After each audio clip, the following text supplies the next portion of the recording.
Et l'info politique d'Europe 1. En politique à droite, c'est bien simple, on n'en finit plus de rentrer. Après Jean-François Copé, après François Fillon, c'est au tour des amis de Nicolas Sarkozy. Eux se réunissent dimanche à Arcachon. Et grâce à vous, Caroline Roux, bonjour. On a déjà des infos sur le déroulement de ce deuxième rendez-vous. Alors ça va ressembler à quoi, Caroline ? Ça va ressembler à une jolie carte postale. Une vue sur le bassin d'Arcachon en famille. En réalité, sur la forme, le récit est très calibré. Arcachon, alors certes, ça a été le lieu de vacances, vous le savez, de Nicolas Sarkozy pendant longtemps, mais c'est surtout C'était avec Cécilia à l'époque. C'était à l'époque de Beaucoup Cécilia. de souvenirs. Exactement. Mais désormais, il est au Cap-Nègre, comme vous le savez. Mais c'est surtout une étape clé des années de la conquête. C'est là que Nicolas Sarkozy avait lancé sa candidature pour prendre l'UMP en 2004. Les 2000 participants auront droit, comme l'an dernier, à une petite vidéo hommage. Mais cette fois-ci, les images de l'après-mai 2012, comme sa visite par exemple au bureau politique de l'UMP, ont été ajoutées. Vous avez saisi le message. Pour montrer qu'il existe encore, qu'il est encore là. Et c'est pour montrer que l'histoire continue. L'objectif pour les amis de Nicolas Sarkozy, c'est de se présenter comme un pôle d'unité. Pas de mots désagréables à l'égard de François Fillon, qui sera l'absent le plus remarqué.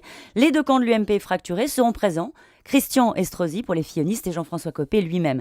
Rassemblement, mais ne soyons pas naïfs, cette structure n'a pas juste vocation à panser les plaies. C'est pas un pot entre amis, on est d'accord. Exactement, il y aura des référents de l'association qui seront annoncés dans chaque circonscription pour mettre en place un réseau et maintenir l'idée qu'il pourrait revenir. Alors il y aura des référents, c'est très bien, mais il n'y aura pas Nicolas Sarkozy, ça sera le grand absent.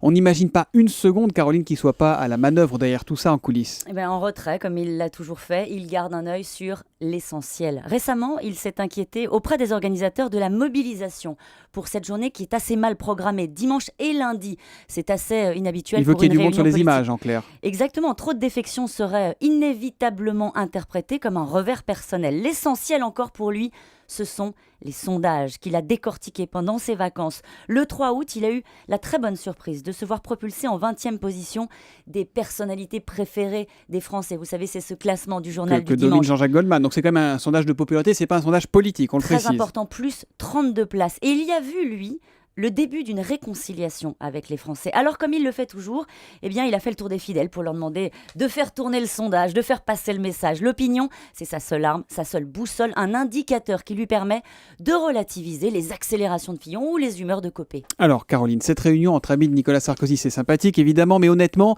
il y a peu de chances que ce soit ce qui passionne les Français, ce qui déchaîne les foules. C'est quoi l'enjeu de tout ça ? Alors, ce rassemblement a une vertu quand même, entretenir la légende, tenir la droite en évitant que tous ne se vendent au plus offrant. Pour le reste, Nicolas Sarkozy mesure lui-même parfaitement les avantages et les inconvénients d'un tel rassemblement. C'est sympathique, c'est gentillet, mais c'est réducteur. Ce ne sera certainement pas sa rampe de lancement. Son sujet à lui, ce n'est pas l'affection de ses proches, de ses amis, c'est de retrouver quelque chose à dire aux Français, s'il choisit de leur parler à nouveau. Car si la droite le réclame clairement, la France, elle, ne le voit certainement pas encore comme une solution à ses problèmes. Il veut donc garder ses amis sous la main en attendant de voir ce qui se passe. Merci Caroline Roux. L'information politique d'Europe 1, c'est avec Caroline tous les matins à 7h25.